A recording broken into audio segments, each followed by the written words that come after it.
5 seconds. It was required in the first instance to make every possible attempt to respect the agreement agreed upon by the parties in appointing an arbitrator to settle the disputes, differences, and only when there are allegations of bias or malafide,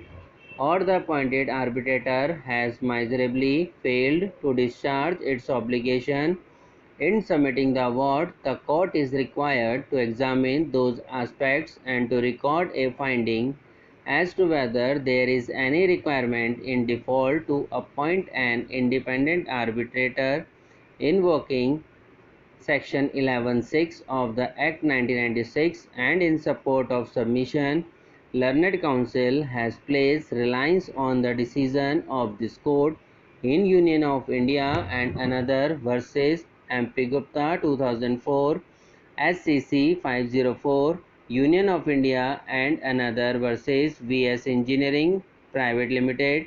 2006, SCC 240, Northern Railway Administration, Ministry of Railway, New Delhi versus Patel Engineering Company Limited 2008, SCC 240, Union of India versus Singh Builders Syndicate 2009, SCC 523.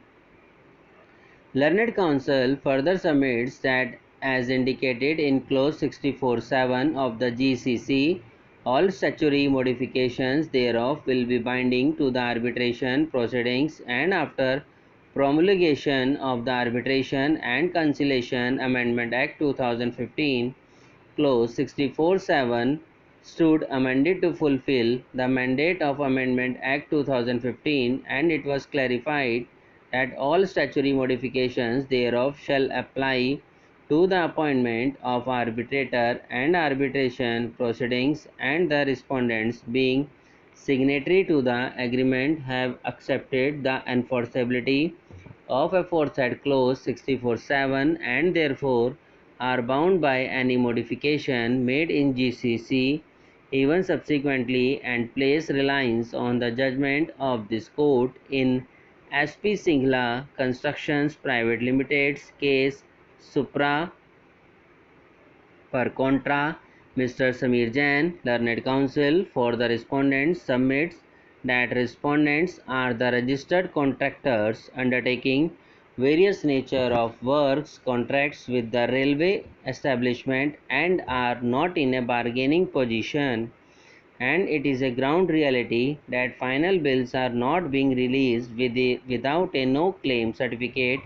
being furnished in advance by them. In all the cases, unilateral deductions have been made from the final bills furnished by each of the respondent, and they are very small and petty contractors, and the payments are not released unless the no claim certificate is being furnished. It is nothing more than a financial duress and undue influence by the authorities, and is open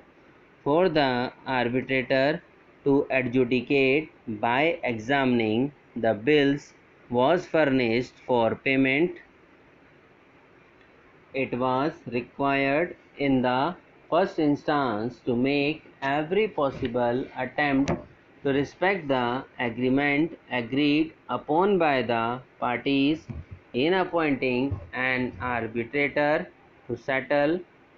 the disputes, differences, and only when there are allegations of bias or malafide, or the appointed arbitrator has miserably failed to discharge its obligation in submitting the award, the court is required to examine those aspects and to record a finding as to whether there is any requirement in default to appoint an